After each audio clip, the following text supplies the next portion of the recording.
Bonjour et bienvenue dans cette nouvelle édition de Le Journal. Nous sommes aujourd'hui le 4 février 2010 et nous fêtons en grande pompe les Véroniques.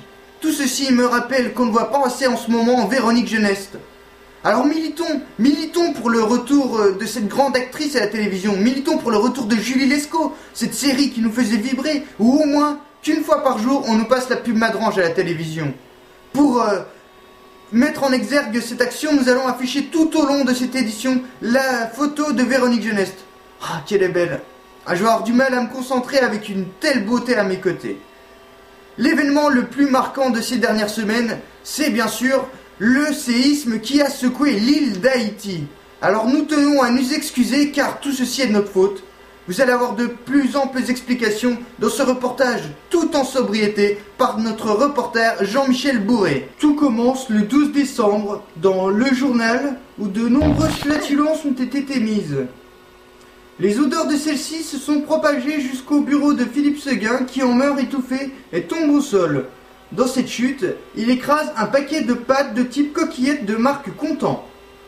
Même si t'es con, mange-en. Désolé, c'est notre sponsor. Un hommage a été donc rendu à Philippe Séguin par un danseur de tectonique. La tectonique des plaques a été donc mise en œuvre et le sol a tremblé en Haïti. Mais pourquoi le sort s'acharne sur ces pays pauvres? On va finir par croire que Dieu est raciste. International, le bus de l'équipe nationale de football togolaise a été mitraillé dans la province angolaise du Cabinda. Comme le souligne la presse, c'est bien sûr une décision politique. En effet, dans cette province, lorsqu'on reçoit des hôtes de prestige, on leur joue l'hymne national. Cabinda, ta ta ta ta ta ta ta ta ta ta ta ta ta ta ta Cabinda. International, la Chine s'offusque car les Américains, rappelons-le, présidés par le prix Nobel de la paix, souhaitent vendre plus de 6 milliards d'armes à Taïwan. Cette décision est complètement inutile car la Chine a déjà en permanence braqué de 1000 à 1500 missiles sur Taïwan. Entre voisins, ils vont bien se prêter un ou deux missiles quand même. En France, le ministre de l'écologie a signalé que la pêche au thon rouge risque d'être interdite d'ici un an.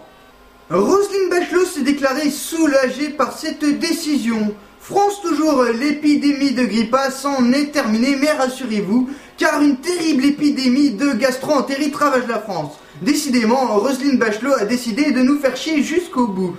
Élection régionale.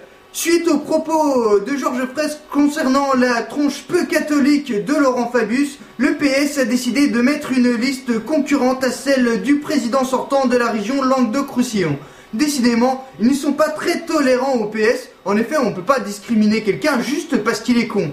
Alors on va donner un conseil à Georges Frêche. Il a qu'à intégrer l'UMP. Ils acceptent les propos de ce bord très volontiers. De plus, les gens de gauche sont admis avec plaisir. Le journal aime Véronique Jeunesse.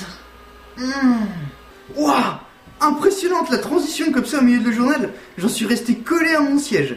Élection régionale, la polémique enfle autour de la candidature d'une jeune femme voilée dans le Vaucluse pour le NPA. Tels des chirurgiens de l'extrême, nous allons crever l'abcès. En effet, cette décision n'a rien de religieux.